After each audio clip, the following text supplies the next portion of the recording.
What I realized is that by doing the forbearance, my loan balance was going up, and it literally dropped my score 60 to 70 points. Had I been missing my payments, according to the deferment or the forbearance agreement, they would have killed the deal. So if you are in a forbearance and you're not making your payments, you need to be concerned about your next borrowing opportunity because it may not happen the way you want it to.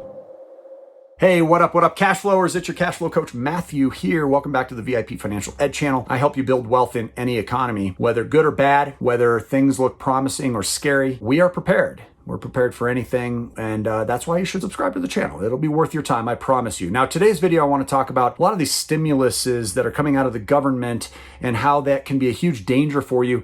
My recommendation still stands firm, only to take this stuff if you absolutely need to. Okay, so that's the premise of today's video. I'm going to talk about two different personal experiences that I recently had that could have very easily killed some big transactions that I'm working on as a result of the stimuluses, as well as a very close dear friend of mine who's also a mentor, has been one for over a dozen years of mine, a prominent real estate investor out of the Denver area. We're going to try and get him on the phone here to talk about his recent experience, how the forbearance that he put on his property actually destroyed his credit scores by 60 points. So you're not going to want to miss this entire video. Make sure you stick around to the end. Now let's go ahead and dive right in, guys. I had a $400,000 cash out refinance that is being done on a non-owner occupied rental property because I want access to as much capital as possible as we enter into what I think could very well become one of the best buying opportunities for businesses in real estate ever before or in my entire lifetime. And so that's very exciting. I want access to as much capital as I can get. This is why we teach getting access to what we call debt weapons and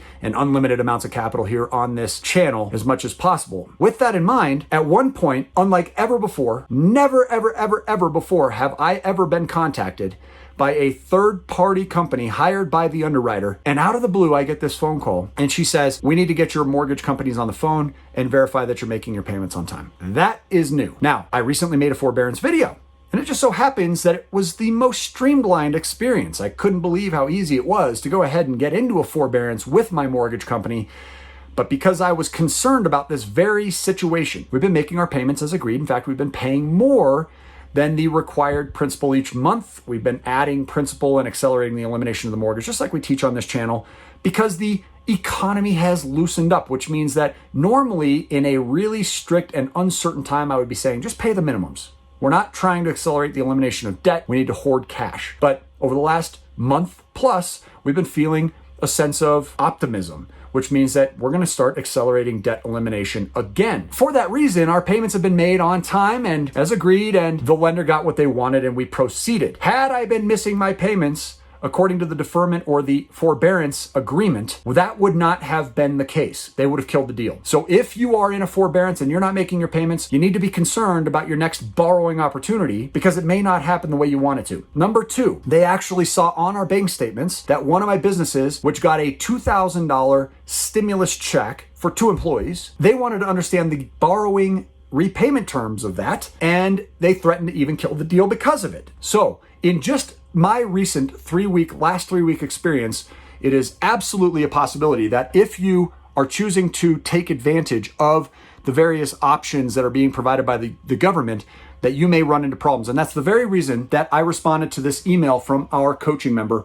this way. This coaching member hits me up and says, hey Matthew, I hope you and Kellyanne are doing great. I was wondering if you could help me with a decision that I need to make. I applied for an SBA loan through my CPA and I didn't really expect that something was going to come out of it, but I actually got approved for $55,000. It's at 3.75% fixed. The term is 30 years and payments of $268 would start in 12 months. Should I take it or is it just more debt? Looks like it would be attached to my S Corp and there are some collateral involved. There is some collateral involved based on the agreement. Whatever assets the company has or I have, that part is not very clear. Would it appear on my credit, etc.? Trying to weigh all the pros and cons. If I were to accept it, I would probably just wipe out all credit card debts and taxes due and plan to pay it off technically 0% within the next 12 months, but then I can just do that anyway without taking out a loan. Anyway, I would love to hear your thoughts on the matter. Thank you so much. Now, I'm curious to know what your response would be to that email. Go ahead and leave a comment below. My response was as follows. We're doing great. Hope you are doing well too. Personally, I'm skeptical of these. Certainly there are some upsides and perhaps it could push you ahead by hundreds or even low single-digit thousands of dollars. But for the risk, I question if it's worth it. The risks that worry me involve, number one, giving the government, which is clearly corrupt,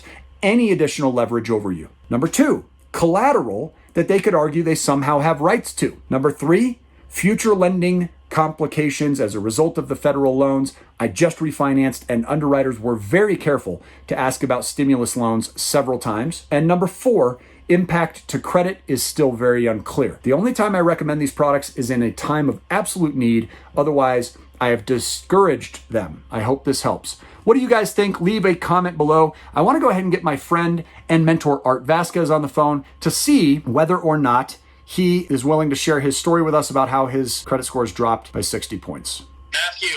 Artemis. Good timing.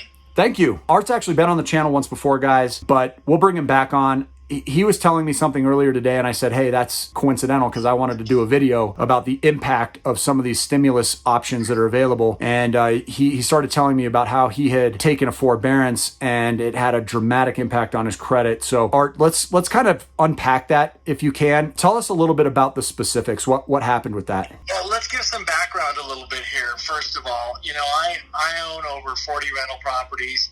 When this thing first hit, I didn't know what was going to happen. Didn't know how many of my tenants were going to pay or not pay, just in the dark. So we had some good banking relationships, talked to a couple of our banks that are local banks on some of our loans and worked out some arrangements with them in case the tenants didn't pay. And then I had a couple of traditional mortgage, conventional, Freddie and Fannie, and I decided to start the forbearance process just to see, and I, figured if I don't need it, I won't use it. Well, I ended up doing it, and, the first month came, and I talked to Monica, and we were like, well, you know what? Let's just see what happens. I mean, everybody seemed to have paid the rent, but this is the first month. Maybe it's going to hit the second month. So we took advantage of the forbearance on 4 mortgages. Everything seemed fine. You were hearing in the news that they're not going to report to the credit bureau. We definitely asked that specific question: are you going to report late to the credit bureau? They said no. So you can imagine how shocked I was when my score dropped from the high 700s, even one score at 800. Dropped by more than 60 to 70 points from each major credit repositories. And I didn't know where it came from. Went back and I went to myfico.com to look.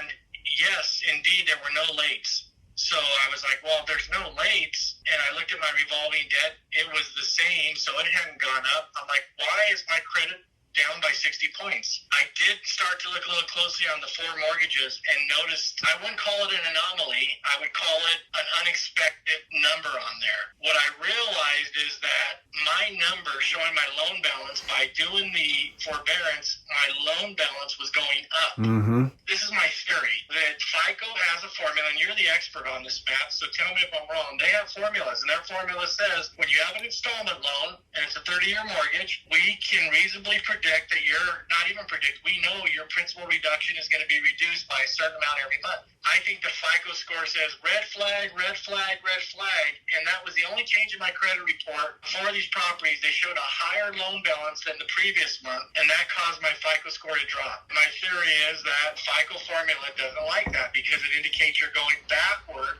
instead of going forward. And anytime they see you going backward, it raises red flags. And it literally dropped my score 60 to 70 points per credit repository, so the 3 majors.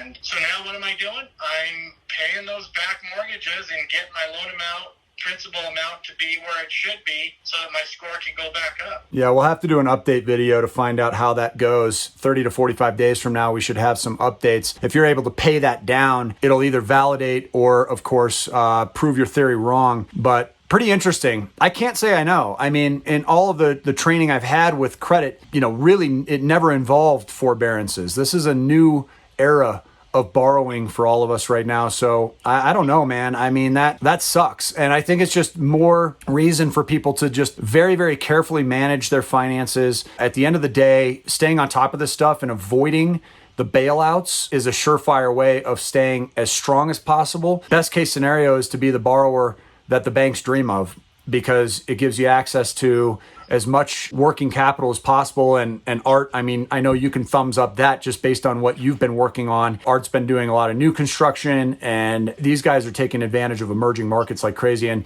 so we'll bring him back on to talk a little bit about his projects and share more about that concept and how debt weapons apply for him, how private money, hard money, bank money, any access to money is an extremely important part of proper leverage. And repayment is something we specialize in. Guys, if you're not familiar with how we do that, make sure you check out freecoachingcalendar.com. We've got a whole bunch of new solutions posted there for ways that you can get help, and we're happy to get you guys supercharged and on a track that will prepare you for absolutely any economic situation. Art, I want to thank you for opening up about that. I know it's never one of those prideful moments when our scores drop, but certainly very helpful to everybody when we're willing to be transparent and share that stuff, because hopefully it'll help somebody avoid tangling in the same weeds. So thanks for doing that. Yeah, I'm glad to do it. It was shocking to me, and it's always good for us to share information. It was embarrassing for me to go to some of my banks that are working on some current construction loans and have to explain to them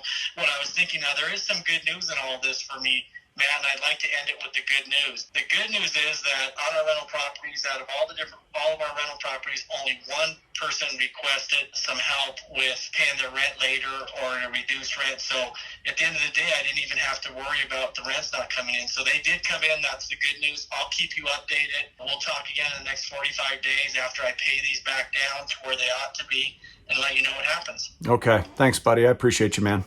All right, you guys take care. Bye-bye. Okay, bye, Art. All right, guys, so we're going to end it on that. Thank you for tuning into today's video. Drop a like on this video to show some love for Art. I know that's never easy to come out and admit that, we've experienced a bit of a hiccup on credit or anything else financially for that matter. So show him some love, subscribe to the channel, and of course, join us on the next video. Freecoachingcalendar.com is where you'll find solutions so you can go further, faster financially. We'll see you next time, guys. Much love. Take care.